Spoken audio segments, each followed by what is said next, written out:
अस्सलाम वालेकुम चैंपियंस। कैसे हैं आप लोग? ठीक है। देखिए बेटा, स्टार्ट करते हैं आज का टॉपिक। और आज का टॉपिक का जो नाम है वो हमारे पास है pressure in a gas and derivation of this. देखिए बेटा, ये वाला जो हमारा टॉपिक है ये थोड़ा सा लेंथी टॉपिक है और पेपर के पॉइंट ऑफ व्यू से ये आप लोगों के पास इस चैप्टर का सबसे पहला लॉन्ग क्वेश्चन है। तो इसलिए आप लोगों ने इसको बहुत अच्छे से और तसल्ली से समझना है। और आप लोगों ने अगर इस टॉपिक को समझ लिया तो इसका मतलब ये है कि आगे आने वाले जो कुछ टॉपिक्स हैं वो आपको लिए बहुत ज्यादा आसान हो जाएंगे। ठीक है बच्चे। और इस टॉपिक की बेसिस के ऊपर हम दो तीन नई चीजों को एक्सप्लेन करेंगे। तो वो जैसे जैसे हमारे पास लेक्चर चलेगा हम एक्सप्लेन करते जाएंगे चीजों को। देखिए बेटा, जब भी हमारे पास प्रेशर एक्सर्ट करती है गैस, मैंने आप लोगों को इसको रुकाते हैं हम जरा यहाँ पे। मैंने आप लोगों को लास्ट टाइम एक टॉपिक को एक्सप्लेन किया था। लास्ट टाइम जब हम लोगों ने बात की थी तो हम लोगों ने जो टॉपिक समझा था वो हमारे पास कौन सा था? बोला काइनेटिक थ्योरी ऑफ गैसेस। के काइनेटिक थ्योरी ऑफ गैसेस क्या होती है, हम लोगों ने बड़ी डिटेल से उसको सुना था और समझा था। देखिए बेटा, हमारे पास याद रखिएगा बात चली थी वहां पे कोलिजन से कि एक मॉलिक्यूल जाके कोलाइड करता है दूसरे मॉलिक्यूल के साथ, या एक मॉलिक्यूल जाके कोलाइड करता है with the wall of container या वॉल एनी किसी भी वॉल के साथ में जाके स्ट्राइक करता है। बच्चे कुछ बातों को याद रखिएगा। जो आपके पास मॉलिक्यूल है या जो पार्टिकल है वो ऐसा है जिसके पास मैस है और उसके पास वेलोसिटी भी है। तो इसका मतलब ये हुआ कि हमारे पास या हम एक ऐसी चीज के बारे में बात कर रहे हैं जिसके पास किसी न किसी किस्म का मोमेंटम है। मोमेंटम क्या था? फर्स्ट में हम लोगों ने पढ़ा है momentum is actually the product of mass and velocity. Her object जिसके पास मास और उसके पास किसी न किसी किस्म की वेलोसिटी है तो मतलब वो मोमेंटम रखता है, और वो अगर वो मूव कर रहा है तो इसी तरह से जब एक मॉलिक्यूल जाके दूसरे से कोलाइड करेगा तो इस कोलिजन की वजह से मोमेंटम का ट्रांसफर होगा। और याद रखिएगा अपने जहन में एक बात, अगर एमसीक्यूज में भी पूछा जाए तो आपको पता होना चाहिए बेटा कि आपके पास प्रेशर ऑफ गैस या जो आपके पास ये जो प्रेशर एक्सर्ट होता है उसकी जो रीजन है वो आपके पास एक है और वो आपके पास है मोमेंटम का ट्रांसफर। के मोमेंटम ट्रांसफर होता है तो हमारे पास जो गैस है उसकी वजह से प्रेशर क्रिएट होता है। रीजन मैंने आपको बता दी कि जब एक मॉलिक्यूल मॉलिक्यूल से कोलाइड करेगा या मॉलिक्यूल जाके कोलाइड करेगा वॉल ऑफ कंटेनर के साथ तो याद रखिएगा आपके पास प्रेशर बिल्डअप होगा, प्रेशर एक्सर्ट होगा। ठीक है। तो इसी तरह से हम इसको समझते हैं गौर से। Pressure exerted by a gas, gas जो प्रेशर एक्सर्ट करेगा वो किसकी वजह से होगा? Is due to the momentum. वो किसकी वजह से हो रहा है बेटा? मोमेंटम के ट्रांसफर की वजह से हो रहा है। Momentum transfer to the wall of container. ठीक है बेटा, किसके साथ हो रहा है? Momentum transfer to the wall of container. इस बात को हम समझते हैं जरा। देखो भाई, इमेजिन करें कि हमारे पास ये एक यूनिट एरिया है कोई भी, और आप इमेजिन करें दो केसेस में यहां पर बात कर रहा हूं। केस नंबर 1, अगर आप केस नंबर 1 की बात करें तो मान लें कि केस नंबर 1 पे इस एरिया के ऊपर आके 1 लाख मॉलिक्यूल्स या 1 लाख पार्टिकल्स आके स्ट्राइक करते हैं 1 सेकंड में। इमेजिन करें कि इस यूनिट एरिया पे इस तरह से 1 लाख पार्टिकल्स आते हैं और आके स्ट्राइक करते हैं इस यूनिट एरिया पे। सेकंड केस में मैं ये कहता हूं कि सेम एरिया है बट इस एरिया में अब आपके पास 1 लाख नहीं, आपके पास 1 करोड़ पार्टिकल्स आके हिट करते हैं 1 सेकंड में। तो अब आपसे मैं पूछूं कि बताओ ज्यादा प्रेशर या ज्यादा फोर्स कौन से केस में लगी? केस नंबर 1 में या केस नंबर 2 में? तो आप लोग सिंपल कहेंगे कि भाई केस नंबर 2 में। क्यों? क्योंकि केस नंबर 2 में जो मॉलिक्यूल्स जो आके इसके ऊपर फोर्स अप्लाई कर रहे हैं उनकी तादाद ज्यादा है। ठीक है बेटा, तो याद रखिएगा हमारे पास प्रेशर ऑफ गैस हकीकत में कब बिल्ड हो रहा होगा, जब आपके पास गैस मॉलिक्यूल्स आके स्ट्राइक करेंगे किसी भी वॉल ऑफ द कंटेनर के साथ। जब मॉलिक्यूल्स आके कंटेनर की वॉल के साथ स्ट्राइक करेंगे तो याद रखिएगा आपके पास जो प्रेशर होगा वो बिल्डअप होना स्टार्ट हो जाएगा। ठीक है, किसके अंदर प्रेशर बिल्डअप होना स्टार्ट हो जाएगा? उस कंटेनर के अंदर। तो इस बात को जरा समझ लो, यहाँ पर क्या कहा हुआ है यहाँ पर भला कि आपके पास pressure exerted by a gas is due to the momentum transfer to the wall of container per second. हर सेकंड में जो मॉलिक्यूल्स सॉरी जो पार्टिकल्स जो आके वो हिट करेंगे यूनिट एरिया पे, क्यों? Due to the successive collision of molecules of the gas. तो बात को मैं फिर से एक्सप्लेन कर देता हूं बेटा। प्रेशर गैस कब एक्सप्लेन होता है या प्रेशर ऑफ गैस कब बिल्डअप होता है? जब आपके पास too many number of molecules या too many number of particles जाके स्ट्राइक करते हैं with the wall of container. ठीक है, तो एक सेकंड में पर सेकंड पर यूनिट एरिया, एक सेकंड में एक यूनिट एरिया पे जितने ज्यादा नंबर ऑफ मॉलिक्यूल जाके स्ट्राइक करेंगे, फोर्स लगाएंगे, तो मतलब वो मोमेंटम को ट्रांसफर कर रहे हैं और उसी वजह से जो हमारे पास प्रेशर बिल्डअप होगा उसको हम नाम देंगे कि ये हमारे पास है बेटा प्रेशर ऑफ अ गैस। क्या कहलाया जाएगा वो बेटा?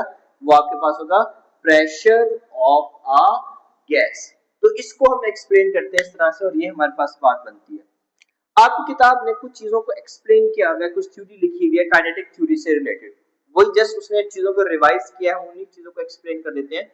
जैसा कि उसने कहा कि आपके पास जो गैस मॉलिक्यूल्स होते हैं उनकी तादाद, there are too many number of gas molecules।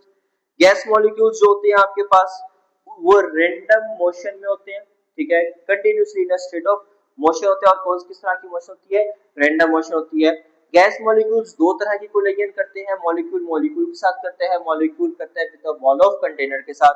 Molecule जब जाके कोलिजन करता है तो हमेशा वो इलास्टिक कोलिजन होती है, और इलास्टिक कोलिजन का मतलब ये कि उनकी जो काइनेटिक एनर्जी होती है वो कंजर्व होती है, वो चेंज नहीं होती। तो उसने इन चीजों को एक्सप्लेन किया, थ्योरी एक्सप्लेन किया। मैं यहाँ पे पैराग्राफ आपको शो करवा दूंगा। तो उसने उस पैराग्राफ में इन्हीं चीजों को एक्सप्लेन किया जो मैंने आप लोगों के साथ अभी शेयर की। अब उसके बाद हम ये बात जानते हैं सारे के सारे, वी नो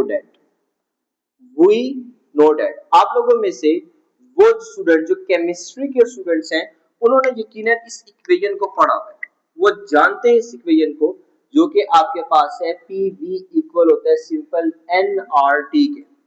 आप सब ऑलमोस्ट इस इक्वेशन को जानते हैं, PV is equal to NRT. अब इसको एक्सप्लेन कर लेते हैं हम। देखिए बेटा, यहां पर जो P है, याद रखिएगा P आपके पास है प्रेशर, V आपके पास है बेटा वॉल्यूम, N आपके पास है नंबर ऑफ मोल्स। ठीक है, N किसके इक्वल होता है आपके पास? N over Na, number of molecules पर एवोगैड्रोस नंबर। आपके पास ये जो R होता है बेटा, ये R, इस R को हम कहते हैं कि ये हमारे पास है general gas constant. R is known as general gas constant, और जो R है इसकी वैल्यू होती है 8.314 जूल पर मोल पर केल्विन। याद रखिएगा क्या होती है इसकी वैल्यू? जूल पर मोल पर केल्विन। अच्छा, R की एक और चीज है, ये इक्वल होता है Na और Kb। याद रखिएगा Na क्या है आप सब जानते हैं, Na एवोगैड्रोस नंबर होते हैं जिसकी वैल्यू आपको सबको पता है 6.02 10⁻23 पर मोल।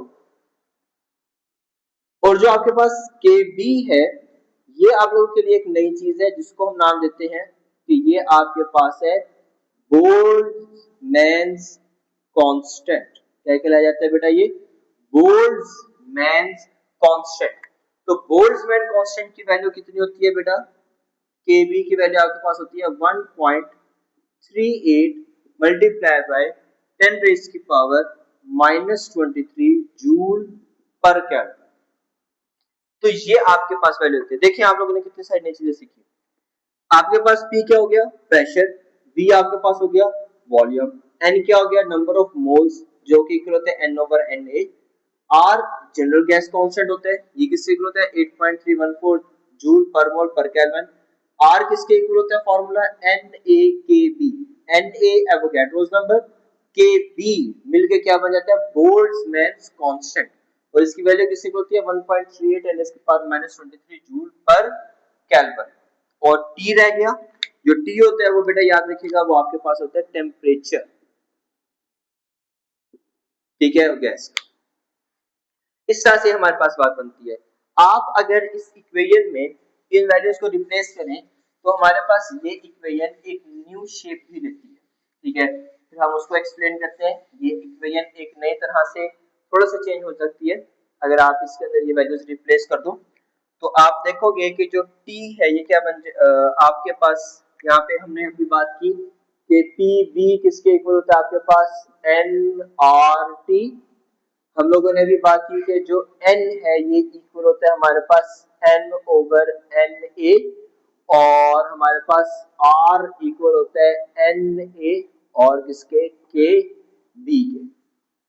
आप जब वैल्यूज रिप्लेस करोगे इस इक्वेशन में तो यहाँ के पास चेंज रहेगा और ये क्या बन जाएगा PV इक्वल हो जाएगा N ओवर Na, R की जगह क्या आ जाएगा NaKB और T as it is, Na से Na कैंसल NKBT। तो बेटा एक ये फॉर्मूला भी आपके पास बनता है, ठीक है। तो आपके पास ये भी इसी तरह से इसकी मॉडिफाइड फॉर्म, ठीक है बेटा। यहाँ तक समझ में आ गया आप लोगों को? जी तो चैंपियंस, हम लोग अब रिलेशन कैलकुलेट करते हैं प्रेशर ऑफ गैस का, ठीक है। तो प्रेशर ऑफ गैस का रिलेशन कैलकुलेट करने के लिए हमें कुछ चीजों को जरा यहाँ पे एज्यूम करना होगा। हम यहाँ पे एज्यूम करते हैं कि एक हमारे पास क्यूबिकल वेसल है, ठीक है। इमेजिन कर लें कि ये आपके पास क्यूबिकल वेसल है, तो हम इमेजिन करते हैं कि ये आपके पास एक क्यूबिकल वेसल है, ठीक है बेटा। और क्यूबिकल वेसल का आपको पता है ऐसा जिसके पास या जिसकी लेंथ विड्थ और हाइट तीनों की तीनों सेम होती है, ठीक है बेटा। तो हमने इमेजिन किया कि हमारे पास ये एक क्यूबिकल वेसल है, ओके। और हमने यहाँ पर कहते हैं कि कंसीडर अ क्यूबिकल वेसल, और उसके अंदर हमने कहा कि हमने आइडियल गैस को रखा हुआ है, ठीक है। आइडियल गैस मौजूद है इस क्यूबिकल वेसल में। हम आगे मूव करते हैं। हम इमेजिन करते हैं कि बेटा यहाँ से लेके यहाँ तक की जो लेंथ है इस वेसल की वो आपके पास है L। L is the length of the vessel, ठीक है। आपको पता है अगर आप एरिया कैलकुलेट करेंगे तो लेंथ और विड्थ को मल्टीप्लाई करेंगे। आपके पास क्यूब है तो क्यूब का मतलब ये कि लेंथ और विड्थ दोनों क्या हो जाएंगी सेम। तो लेंथ इनटू विड्थ क्या बना आपके पास L स्क्वायर, तो L स्क्वायर किसके इक्वल हो जाएगा आपके पास बेटा एरिया ऑफ वेसल। इसी तरह से अगर आपने वॉल्यूम को कैलकुलेट करना है तो आपको पता है वॉल्यूम को कैलकुलेट करने के लिए हम तीन चीजें लेते हैं, लेंथ विड्थ और हाइट। तो जब आप तीनों को मल्टीप्लाई करेंगे तो वो तीनों के तीनों L है, तो वो आपके पास बन जाएगा L क्यूब। तो L क्यूब हमारे पास क्या बनेगा बेटा वॉल्यूम ऑफ द वेसल, ठीक है। तो हम लोगों ने इमेजिन कर लिया कि L वेसल की लेंथ है, L स्क्वायर एरिया है वेसल का, और L क्यूब आपके पास है वॉल्यूम ऑफ द वेसल। उसके बाद हम आगे मूव करते हैं। हमने कहा कि कैपिटल N, अब देखो ये जो वेसल है इसके अंदर कोई एक मॉलिक्यूल तो होगा नहीं, दो मॉलिक्यूल नहीं होंगे, आपके पास बहुत सारे नंबर ऑफ मॉलिक्यूल्स होंगे, तो इसलिए हमने कह दिया कि कैपिटल N। याद रखिएगा जो कैपिटल N है यहाँ पे वो एक्सप्लेन करेगा हमारे पास नंबर ऑफ मॉलिक्यूल्स को। किसको एक्सप्लेन करेगा बेटा नंबर ऑफ मॉलिक्यूल्स। तो capital N is the number of molecules. और अगर आप स्मॉल m की बात करें तो स्मॉल m क्या हो जाएगा आपके पास mass of one molecule, ठीक है भाई। तो capital N is the number of molecules and small m is the mass of one molecule। एक जो मॉलिक्यूल होगा उसका mass हमारे पास क्या होगा स्मॉल m। उसके बाद याद रखिएगा Nm, अगर हम दोनों को मल्टीप्लाई कर दें तो लॉजिकल सिंपल है, सिंपल आपके पास लॉजिकल बात है बेटा कि दोनों को मल्टीप्लाई करेंगे तो हमारे पास क्या आ जाएगा mass of n number of molecules, ठीक है। तो ये चीज हमारे पास बन जाएगी n नंबर ऑफ मॉलिक्यूल्स का mass। उसके बाद हम कह देंगे कि v1 हमारे पास क्या है वेलोसिटी ऑफ वन मॉलिक्यूल। अब देखो याद रखिएगा आपके पास n नंबर ऑफ मॉलिक्यूल्स है और हर मॉलिक्यूल मूव कर रहा है विद सम वेलोसिटी, तो हम अभी पहले मॉलिक्यूल की बात कर लेते हैं। तो पहला मॉलिक्यूल मूव किससे करेगा? With velocity v1। दूसरा मॉलिक्यूल मूव करेगा विद वेलोसिटी v2। तीसरा मॉलिक्यूल मूव करेगा विद वेलोसिटी v3। तो अभी हम पहले की बात करते हैं। तो v1 is the velocity of one molecule. अब अगेन आपके पास मोशन किस तरह की है बेटा? मोशन रैंडम मोशन है। रैंडम मोशन का मतलब ये है कि जो मॉलिक्यूल है वो एक स्पेस में है, वो एक्स एक्सिस के अलोंग भी जाता है, वाई के अलोंग भी और जेड के अलोंग भी। तो इसका मतलब ये हुआ कि जो हमारे पास वेलोसिटी है इसके तीनों कंपोनेंट्स हमें रिक्वायर्ड होंगे। तो एक्स कंपोनेंट भी होगा, वाई भी होगा और जेड भी होगा। तो v1x इसका मतलब ये है velocity of first molecule along x axis, velocity of first molecule along y-axis, velocity of first molecule along z-axis। अगर यहाँ होता v2x तो मतलब होता है velocity of second molecule along x-axis। इस तरह से फिर हम लेके चलते हैं चीजों को। तो यहाँ तक तो हम लोगों ने बात सुन ली, समझ ली, हम लोगों ने बात देख ली। अब हम आगे मूव करते हैं और अपनी बात को मजीद समझते हैं। देखिए बेटा, इमेजिन करें कि हमारे पास ये एक गैस मॉलिक्यूल है, ठीक है। ये एक हमारे पास गैस का मॉलिक्यूल है जो मौजूद है इस जगह पे। हम जानते हैं ये एक्स के अलोंग भी मूव करेगा, वाई के अलोंग भी करेगा, जेड के अलोंग भी करेगा। बट इस वक्त हम सिर्फ और सिर्फ इसकी एक्स एक्सिस के अलोंग की मोशन को समझेंगे, फिर वाई की समझेंगे, फिर हम जेड की समझेंगे। तो जब आप इसके एक्स की मोशन को समझेंगे तो आप मान लें कि आपके पास मॉलिक्यूल इस तरह से बिल्कुल स्ट्रेट लाइन मूव करेगा और वो जाके हिट करेगा ये वाला जो फेस है इस फ्रंट फेस के साथ।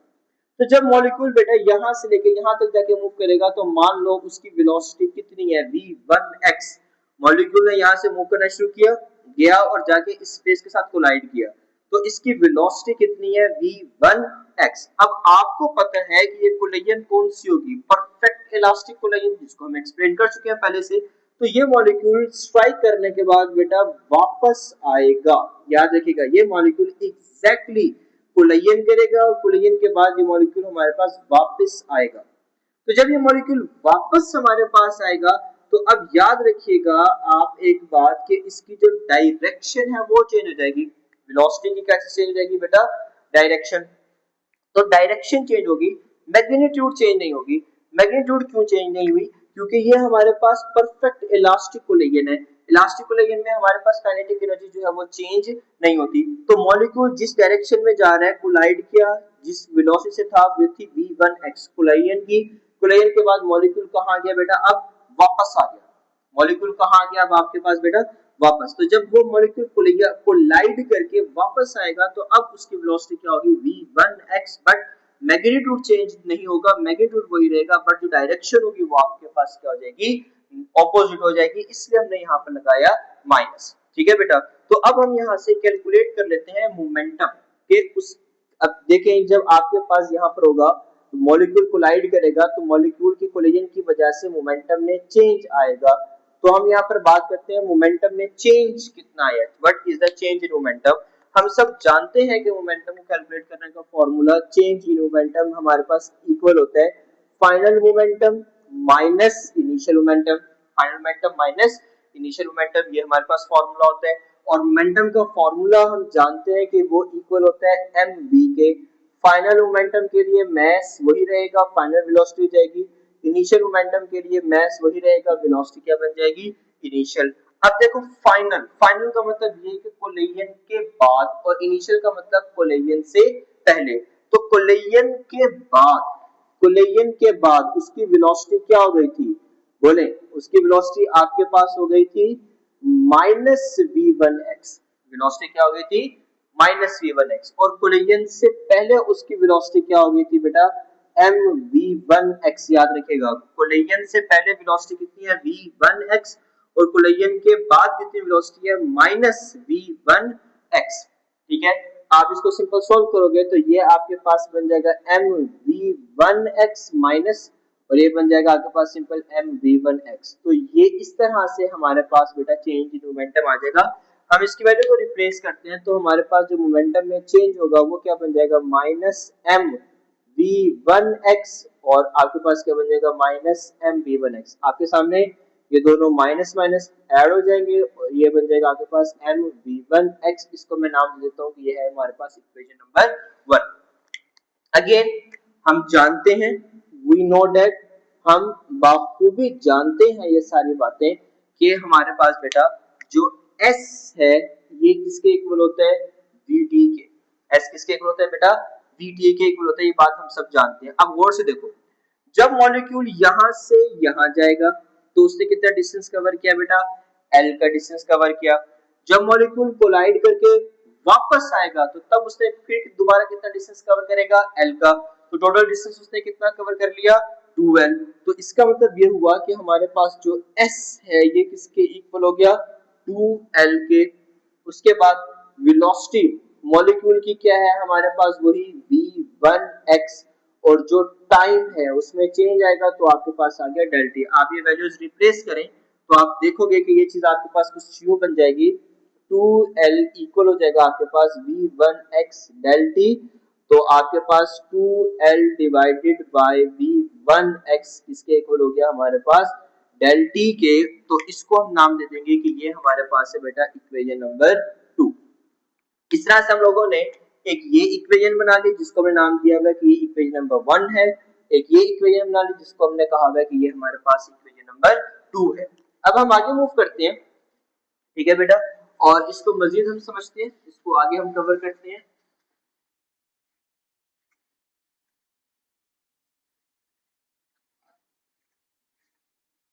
देखिए, अब ये बात हम सब जानते हैं और वो ये कि we know that first year में आप लोगों ने एक टॉपिक पढ़ा था बड़ी डिटेल से जिसका नाम आपके पास था relation between momentum and Newton second law of motion. F equal होता है del p over del d के। बट याद रखिएगा ये जो F है आपके पास, ये F याद रखिएगा ये F एक्सप्लेन कर रहा है force on molecule due to wall. ये एक्सप्लेन कर रहा है फोर्स जो किसके ऊपर लगेगी, मॉलिक्यूल के ऊपर लगेगी, किसकी वजह से, वॉल की वजह से। समझ लो, जब ये मॉलिक्यूल जाएगा जाके स्ट्राइक करेगा, कोलाइड करेगा वॉल के साथ, तो याद रखिएगा जो वॉल है वो फोर्स एक्सर्ट करेगी, किसके ऊपर फोर्स एक्सर्ट करेगी, मॉलिक्यूल के ऊपर। तो ये F आपके पास बेटा वो वाली फोर्स है। आप एक भी काम करें, हम लोगों ने वैल्यूज कैलकुलेट की हुई है, सिंपल F किसके इक्वल हो जाएगा हमारे पास बेटा, हम यहाँ पे इसकी वैल्यूज को लिख लेते हैं। F किसके इक्वल हो गया हमारे पास, डेल पी की वैल्यू हमारे पास कितनी है जो हम लोगों ने कैलकुलेट की है, -2mv1x, और डेल टी की वैल्यू हमारे पास कितनी है बेटा, 2l डिवाइडेड बाय v1x। तो आप अगर गौर से देखें तो आपके पास ये 2 इस 2 से कैंसिल और ओवर का ओवर मल्टीप्लाई हो जाएगा ऊपर की तरफ। तो आप देखोगे कि जो f है ये क्या बन गया, -mv1x square divided bye l। तो ये आपके पास बेटा फॉर्मूला बन गया।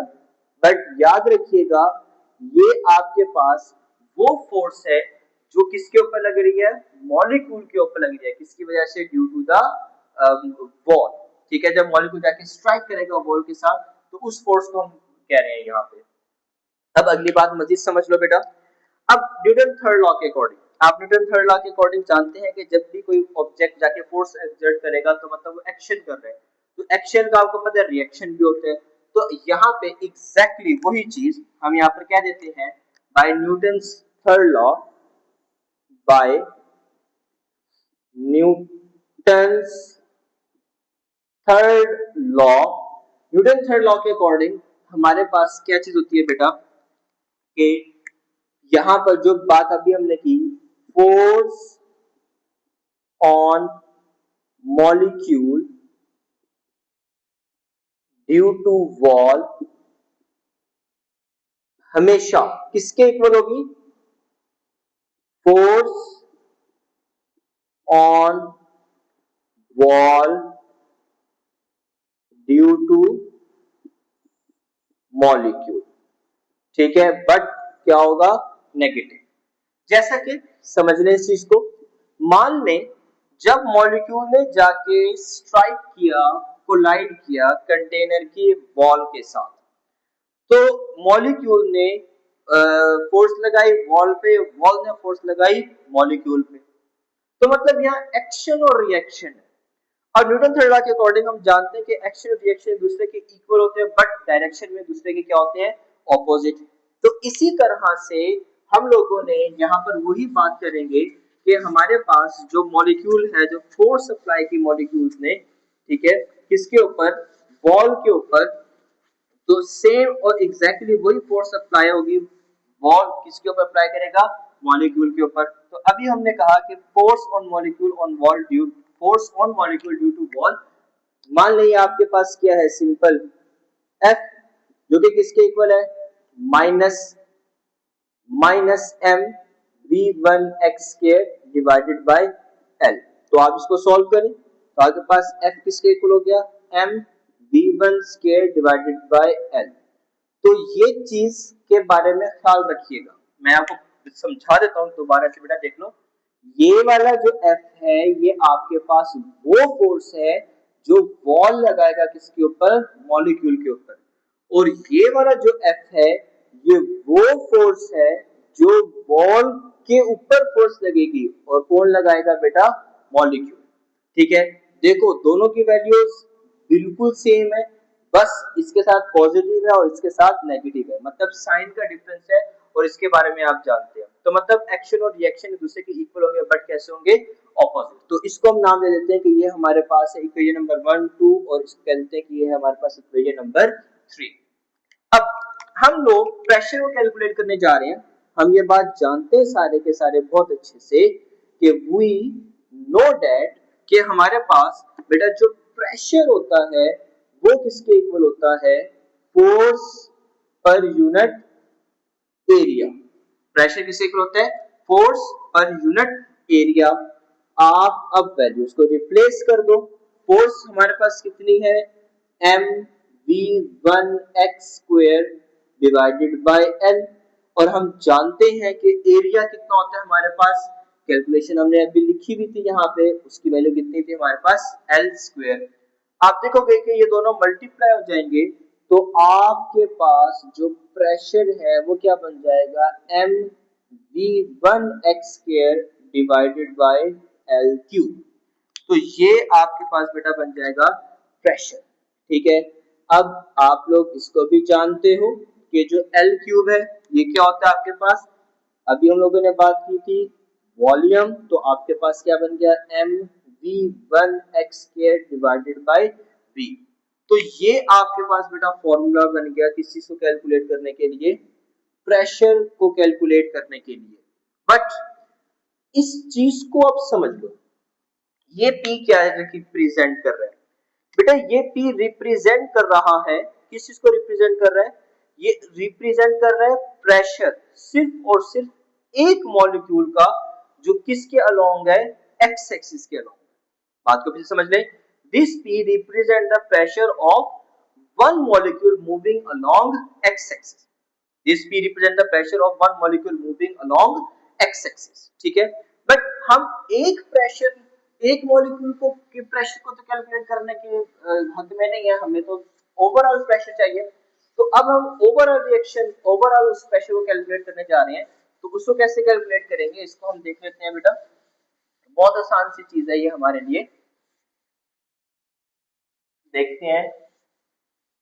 देखिए, अब हमारे पास जो प्रेशर होगा ये तो किसके लिए है, एक के लिए। अब हम यहाँ पे क्या देते हैं, फोर किसके लिए, आपके पास एक मॉलिक्यूल के लिए, किसके अलोंग, एक्स एक्सिस के अलोंग।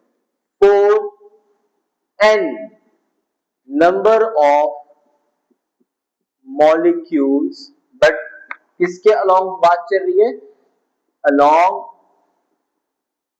X axis. ठीक है, तो ये P क्या चीज बन गई आपके पास, M ओवर V। क्या आ गया आपके पास, V1 x square, V2 x square, V3 x square, so on Vn x square. इसको हम नाम देंगे कि ये है हमारे पास इक्वेशन नंबर 5। अब इसको समझ लो, बेटा इसका मतलब ये है कि ये जो प्रेशर है ये आपके पास एक्स एक्सिस के अलोंग जितने भी मॉलिक्यूल्स हैं ये उन सब के लिए, this P pressure is for all of the molecules along x-axis. This P is the pressure for all of the molecules along x-axis. जितने भी molecules x-axis के along है ये P pressure आपके पास बेटा उसके लिए, ठीक है। अब इसको जरा समझते जाएं अच्छे तरीके से। देखो बेटा अब यहाँ पर चल क्या रहा है, यहाँ पे हमारे पास किसी तरीके से हमें इसकी वैल्यू कैलकुलेट करनी है, ये वाली जो वैल्यू आपके पास है, तो इसके लिए हमें एवरेज की बात करनी पड़ेगी। किसकी बात करनी पड़ेगी? एवरेज की। तो एवरेज की बात हम कैसे करेंगे, जरा समझ लें इस चीज को। अगर मैं यहाँ पे सिंपल एवरेज की बात करता हूँ, सिंपल एवरेज जो हमने थोड़ी जिसके बारे में हम जानते हैं, जैसे आपने अगर 2 और 3 की एवरेज लेनी हो तो आपको पता है आप वेड नंबर्स को ऐड करते हैं, क्वांटिटी पे डिवाइड कर देते हैं, आपके पास एवरेज आ जाती है। अगर मैं यहाँ पे उस एवरेज के बारे में बात करूं तो आपको याद हो कि पहली वेलोसिटी थी इस तरफ और दूसरी वेलोसिटी थी इस तरफ, और ये दोनों क्या थे? एक दूसरे के ऑपोजिट। अगर मैं इन दोनों की एवरेज लूं तो उसके लिए मैं पहले को ऐड करता हूं, दूसरे को ऐड करता हूं, 2 पे डिवाइड करता हूं, जवाब 0। तो एवरेज वेलोसिटी कितनी बन गई? 0। ये तो गलत है, ये तो हमारे लिए रिक्वायर्ड ही नहीं है, ये तो काम खराब हो जाएगा। तो अब इस चीज से बचने के लिए हम एक काम करते हैं और वो ये कि हम यहाँ पे स्क्वायर एवरेज लेते हैं, या जिसको आप नाम देते हैं मीन स्क्वायर वैल्यू। कौन सी वैल्यू लेते हैं बेटा? Mean square value. मतलब हम यहाँ पे एवरेज ले रहे हैं, और कौन सी एवरेज ले रहे हैं? मीन स्क्वायर एवरेज ले रहे हैं। मतलब हम पहले वैल्यू का स्क्वायर लेंगे फिर उसकी एवरेज कैलकुलेट करेंगे, ठीक है। तो हम यहाँ पे क्या देते हैं? Mean square of velocity. Velocity की कौन सी बात करें बेटा? हम मीन स्क्वायर के बारे में बात कर रहे हैं। तो जब हम उसके बारे में बात करेंगे तो किस तरह से हो जाएगा बेटा? जस्ट एक्स एक्सिस के लिए बात चलिए, याद रखिएगा। आपके पास सिंपल लॉजिक है, v स्क्वायर x, ये मैंने लास्ट लेक्चर में आपको बताया था। अगर किसी भी फिजिकल क्वांटिटी के अक्रॉस इस तरह से एंगल ब्रैकेट्स हो तो इसका मतलब ये है कि आप एवरेज ले रहे हैं वैल्यू की, मतलब एवरेज की बात कर रहे हैं। तो अब किस तरह से आपके पास बात बन जाएगी? सिंपल, पहली वेलोसिटी क्या है? v1 स्क्वायर, दूसरे की वेलोसिटी कितनी थी? v2 स्क्वायर, तीसरे की वेलोसिटी थी v3 square and so on vn x square, और इनकी तादाद कितनी है? n है, तो हमने n से डिवाइड कर दिया, तो ये हमारे पास आ गई mean square value of velocity, सिर्फ x एक्सिस के अलोंग। हमने अपने इस जीरो जो वैल्यू हो रही थी उससे बचने के लिए हमने स्क्वायर लिया, और जब स्क्वायर लिया तो हमारे पास यहाँ पे हम लोगों ने हैंडल कर लिया उस वैल्यू को जो 0 हो रही थी, ठीक है। अब आप देखेंगे तो आपके पास जो एवरेज वैल्यू होगी वो 0 नहीं होगी, ठीक है बेटा। आप लोगों को आई होप ये बात समझ में आती होगी। हम इस इक्वेशन को नाम दे देते हैं कि ये हमारे पास है बेटा इक्वेशन नंबर 6। इस इक्वेशन को हमें नाम देते हैं कि ये हमारे पास है बेटा इक्वेशन नंबर 6, ठीक है। अब अगर मैं एक काम और कर लूं, और वो काम क्या भला? अगर मैं यहाँ पे मैंने स्क्वायर भी ले लिया, मीन भी ले लिया, अब मैं ले लेता हूँ रूट। रूट का क्या मतलब होता है आपके पास? रूट का मतलब होता है आपके पास स्क्वायर रूट ऑफ वेलोसिटी। तो इसका मतलब ये हुआ कि आपके पास ये वैल्यू कौन सी बन जाएगी? RMS। कौन सी वैल्यू बन जाएगी बेटा? RMS value. किसकी? एक्स एक्सिस के अलोंग। R का मतलब होता है रूट, M का मतलब होता है मीन, और S का मतलब होता है स्क्वायर। हमने क्या किया? हमने पहले स्क्वायर लिया, फिर मीन लिया, फिर क्या ले लिया? रूट। तो आपके पास यही वैल्यू थी, तो आपके पास इसको हम इस तरह से लिख लेते हैं। इसका आपके फॉर्मूले में कैलकुलेशन में कोई मकसद नहीं है, ये तो जस्ट आपको वैसे उसने एक्सप्लेन कर दिया कि आरएमएस वैल्यू यहाँ पर क्या है और कैसे हम लेते हैं। तो v RMS root mean square, x लगा दिए तो मतलब एक्स एक्सिस के along root mean square value. तो पहले आपने स्क्वायर लिया, फिर एवरेज ले ली, फिर आपने क्या ले लिया? Square root. तो ये आपके पास बन जाएगी root mean square value of velocity. अब एक बात मजीद याद रखें, आपके पास जो मॉलिक्यूल है वो आपके पास एक लीनियर मोशन में तो है नहीं, वो आपके पास रैंडम मोशन में है। और रेंडम मोशन का मतलब ये कि उसके पास जो वेलोसिटी है वो सारे एक्सिस के अलोंग है, एक्स के अलोंग भी, वाई के अलोंग भी और जेड के अलोंग भी। जी तो बच्चों हम यहाँ पर बात कर रहे थे रूट मीन स्क्वायर वैल्यू, ये मैंने आपको समझा दी बात। अब आपके पास जो मॉलिक्यूल्स हैं, all molecules are in random motion. Molecules सारे के सारे कौन सी मोशन में है? रेंडम मोशन में है। अगर वो रेंडम मोशन में है तो रेंडम मोशन का मतलब ये कि उन मॉलिक्यूल्स की अगर आप एवरेज वेलोसिटी को कैलकुलेट करना चाहते हैं तो याद रखिएगा उनके पास एक्स एक्सिस के अलोंग भी वैल्यू होगी, ठीक है, उनके पास बेटा वाई एक्सिस के लॉन्ग भी वैल्यू होगी और उनके पास जेड एक्सिस के लॉन्ग भी वैल्यू होगी। मतलब कहने का ये कि आपको अगर टोटल एवरेज वैल्यू चाहिए, समझ रहे हैं बात को, ये किसके लिए है? आपके पास सिर्फ एक्स के लिए। अगर आपको टोटल वैल्यू चाहिए जिसके अंदर एक्स भी हो, वाई भी हो और जेड भी हो, तो उस केस में याद रखिएगा हम आप टोटल वैल्यू को कैलकुलेट करेंगे जिसमें एक्स एक्सिस भी होगा, वाई भी होगा और जेड भी होगा। तो इस तरह से आपके पास जो टोटल वैल्यू है वो हमारे पास आएगी, मतलब टोटल एवरेज स्क्वायर वैल्यू वो आपके पास किस तरह से होगी? इन तीनों का सम होगा। तो अगेन एक और बात, हमारे पास जो मॉलिक्यूल्स हैं वो सारे के सारे, since all molecules in random direction, सारे के सारे रेंडम डायरेक्शन में हैं, तो रेंडम डायरेक्शन में होने की वजह से सो ऑल मॉलिक्यूल्स है, तो जितने भी मॉलिक्यूल्स हैं बेटा याद रखिएगा सारे के सारे मॉलिक्यूल्स, ऑल मॉलिक्यूल्स जितने भी मॉलिक्यूल्स हैं हमारे पास हैव सेम एवरेज वेलोसिटी। उनकी जो एवरेज वेलोसिटी होगी वो क्या होगी बेटा? सेम होगी, याद रखिएगा they have same average velocity.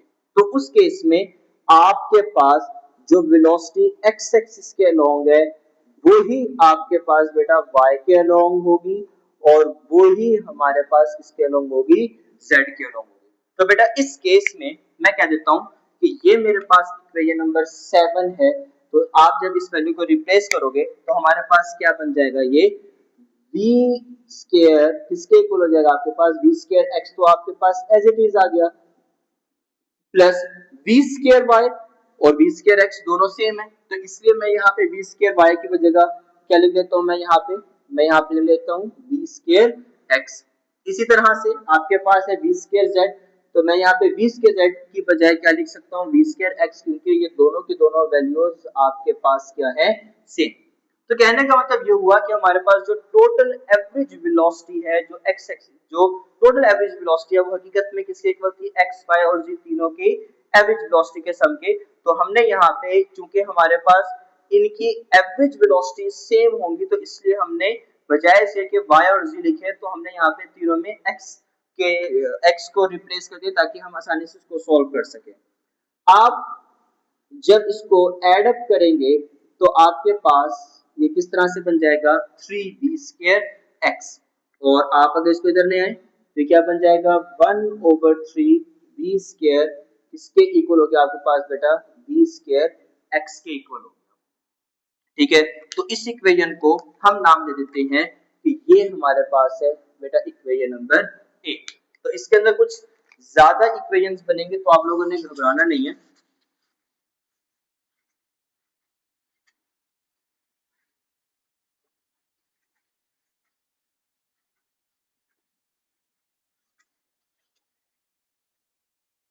जी अब हम एक काम करते हैं, आप गौर से देखें इक्वेशन नंबर 8 और equation number 6, b square x b square x. तो अब हम इस बी इक्वेशन नंबर 8 की वैल्यू को रिप्लेस कर देते हैं कहा? इक्वेशन नंबर 6 में। Now equation number 6